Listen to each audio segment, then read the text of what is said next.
तो बघतो, म्हणतो अरे तुला थंडी वाजते, थांब मी आतनं चादर घेऊन येतो. जातो आतमध्ये, घरात गेल्यानंतर मुलं बायको मोह माया असते, जातो, कळतच नाही त्याला बाहेर कुणाला शब्द दिला. झोपतो, सकाळी उठल्यावर येतो, अरे लक्ष देत, अरे तो बाहेर भिकारी होता, त्याला आपल्याला चादर द्यायची होती, त्याला खूप थंडी वाजली असेल. बाहेर येतो, बघतो तो भिकारी मेलेला असतो. स्टोरी संपली. Moral of the story,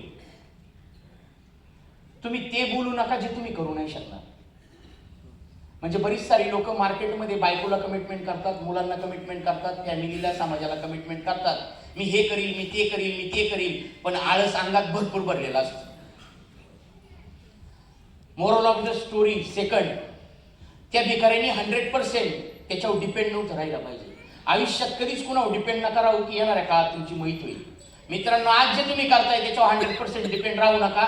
my lifestyle as a resource म्हणून सुरुवात करा. येणाऱ्या काळात तो तुमचा मेन सोर्स झाल्याशिवाय राहणार.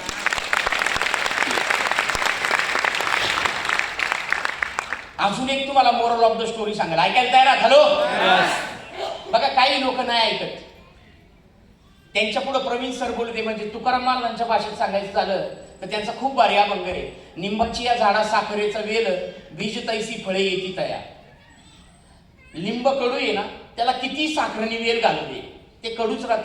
इथं तुम्हाला काय वाटतं, सगळे लोक माझ्या खुश असतील का? काही अशी टाळ्या वाजतात, काय बोलतो, काही बूट बघतात, काही सूट बघतात, ब्रँड बघतात, काही जळते ते, काही लेडीज पण म्हणतात असला नवरा मला पण भेटाय पाहिजे होता, आमचा येडा काय करतोय काय नाही. खरे खोटे,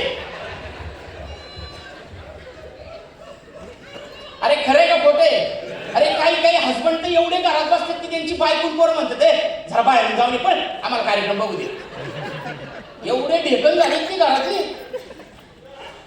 काही लोकांना मी सांगू दे, सर येणाऱ्या काळात, अरे आपला इंडियाचा पर कॅपिटा इन्कम कमी, चेक करा तुम्ही. एक माणूस कमवतोय 4 खातात आहे. ज्या दिवशी 4 कमवायला लागेल आणि 4 खाणारी असेल त्यावेळेस इंडिया नंबर 1 ला असेल पर कॅपिटल इन्कम. खरंय का खोटे? हॅलो, मला खूप प्राऊड वाटतं मी या बिझनेस मध्ये. आज समाजासाठी असे लायबिलिटी नाही. मी